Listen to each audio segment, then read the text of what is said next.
వైఎస్ఆర్ జిల్లా ప్రొద్దుటూరులో కన్న తల్లిని హత్య చేసినటువంటి యశ్వంత్ కేసులో సంచలన విషయాలు బయటకు వస్తున్నాయి. ఇప్పటికే ఈ విచారణలో భాగంగా నిన్న కొన్ని విషయాలు బయటకు రావడం జరిగింది. యశ్వంత్ హైదరాబాద్లో ఎక్కడుండేవాడు, ఎప్పుడు అక్కడికి రావడం జరిగింది, గత కొంతకాలంగా ఎలాంటి పరిస్థితుల్లో ఉన్నాడు, తల్లిదండ్రులతో అతనికి ఉన్నటువంటి రిలేషన్ ఏంటి, ఫోన్లో అతని సంభాషణ ఏ విధంగా కొనసాగేది, అసలు ఇంటికి వచ్చిన తర్వాత ఏం జరిగింది, వీటికి సంబంధించినటువంటి చర్చ అంతా కూడా నిన్న కొనసాగింది. కానీ తాజాగా మరొక కోణం బయటకు రావడం జరిగింది. యశ్వంత్ పోలీసుల విచారణలో కొన్ని పొంతనలేని సమాధానాలు, వింత సమాధానాలు చెప్తున్నట్టుగా కనపడుతుంది. దానిలో భాగంగా ఒక అంశం బయటకైతే రావడం జరిగింది. తాను దేవుణ్ణి అంటే అమ్మ నమ్మలేదు, అందుకే అమ్మని దేవుని దగ్గరికి పంపించానంటూ కూడా విచిత్రమైనటువంటి ఆన్సర్స్ అక్కడ యశ్వంత్ ఇచ్చినట్టుగా కనిపిస్తుంది పోలీసు విచారణతో.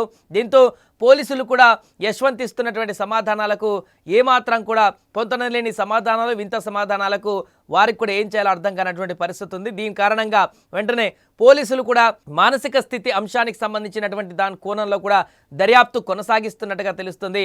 హైదరాబాద్లో అతను ఎక్కడుండేవాడు, అతను ఫ్రెండ్స్తో కానీ ఆ హాస్టల్లో ఉన్నటువంటి వ్యక్తులతో మాట్లాడితే అతని బిహేవియర్కి సంబంధించి కొంత అంచనా వచ్చేటువంటి అవకాశం ఉన్నట్టుగా తెలుస్తుంది. ఈ కారణంగా పోలీసులు ఆ కోణాన్ని కూడా ఇప్పుడు పరిగణలోకి తీసుకుంటున్నారు. అంతేకాకుండా ఇంకా విచిత్రమైనటువంటి సమాధానాలు, 10,000 కోసమే వచ్చానంటూ 10,000 ఇవ్వలేదు అంటూ, అందుకే చంపేశానంటూ ఒకసారి నేను దేవుణ్ణి అని చెప్పేసినా కూడా అమ్మ నమ్మలేదు, అందుకే దేవుని దగ్గరికి పంపించానంటూ కూడా మరొకసారి ఇలా విచిత్రమైనటువంటి సమాధానాలు చెప్తూ యశ్వంత్ పూర్తిగా పోలీసులను అక్కడ తప్పుదారి పట్టిస్తున్నట్టుగైతే కనపడుతుంది. ఏదేమైనా కూడా విచారణలో అయితే సంచలన విషయాలు బయటకు వస్తున్నాయి.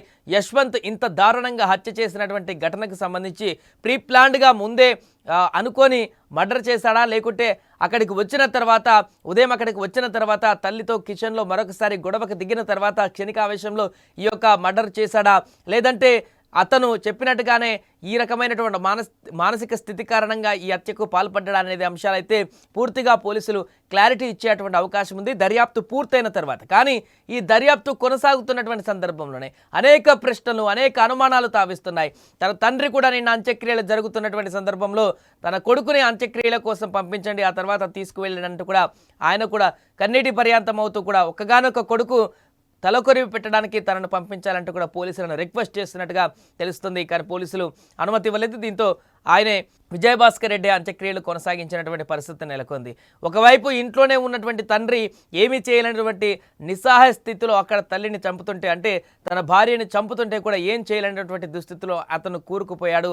ఆ తర్వాత యశ్వంత్ చేసినటువంటి కార్యక్రమం అంతా మనకు తెలిసిందే. చంపిన తర్వాత ఇంట్లో కూర్చొని టీవీ చూస్తూ పాటలు వింటూ వెకిలి చేష్టలు, వెకిలి నవ్వులతో అక్కడ కూర్చున్నటువంటి విధానం ఇప్పటికీ అక్కడ ఉన్నటువంటి నైబర్స్, స్థానికులని తీవ్ర భయాందోళనకు గురి చేస్తుందంటూ కూడా వారు తమ యొక్క ఆవేదనను వ్యక్తపరుస్తున్నారు. ఇలాంటి కొడుకు ఎవరికీ ఉండకూడదంటూ కూడా వారు ఈ అంశాలని ప్రస్తావిస్తున్నారు అతను చేసినటువంటి దుర్మార్గానికి సంబంధించి. అలాగే కొలీగ్స్ కూడా మాట్లాడడం జరిగింది, స్కూల్లో ఉన్నటువంటి ఉపాధ్యాయులు కూడా మాట్లాడడం జరిగింది. వారు కూడా లక్ష్మీదేవి తమతో ఏ విధంగా ఉండేది, ఆమె ఎంత మంచిది, ఎలాంటి పని వచ్చి స్కూల్లో అందరికీ టీచింగ్ చెప్తూ తన కొడుకు గురించి గొప్పలు చెప్పుకుంటూ తన కొడుకు మంచి బీటెక్ చేశాడు, తొందరనే జాబ్ కూడా చేస్తాడంటూ కూడా చెప్పేది అంటూ కూడా మిగతా కొలీగ్స్ కూడా చెప్పడం జరిగింది. ఇలాంటి పరిస్థితుల్లో యశ్వంత్ ఆల్ ఆఫ్ సడన్గా రాత్రికి రాత్రి హైదరాబాద్ నుంచి ప్రొద్దుటూరుకు వచ్చి ఉదయాన్నే వచ్చినటువంటి గంటల వ్యవధిలోనే తల్లిని అత్యంత దారుణంగా, కిరాతకంగా చంపేసినటువంటి దుర్ఘటన ఒక్కసారిగా ఇది రాష్ట్ర వ్యాప్తంగా సంచలనంగా మారింది. విచారణలో అయితే అనేక అంశాలు ప్రస్తావనకు వస్తున్నాయి.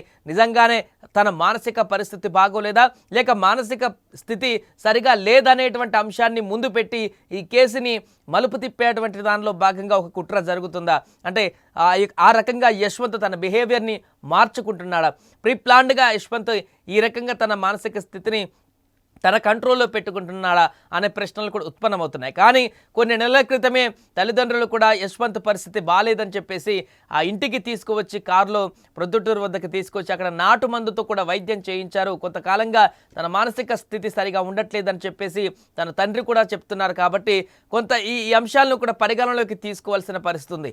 ఏదేమైనా కూడా ఎలాంటి పరిస్థితుల్లో ఉన్నా కూడా కన్న తల్లిని ఇంత దారుణంగా హత్య చేయడము, ఇంత కిరాతకంగా గొంతు కోసి చంపడం అనేది ఎట్టి పరిస్థితుల్లో కూడా సహించేది కానటువంటి విషయం కాబట్టి ఖచ్చితంగా యశ్వంత్కు తగిన శిక్ష పడాల్సిందే అంటూ కూడా అక్కడ ఉన్నటువంటి స్థానికులందరూ కూడా ముక్త కంఠంతో ఈ ఘటనను ఖండిస్తున్నారు.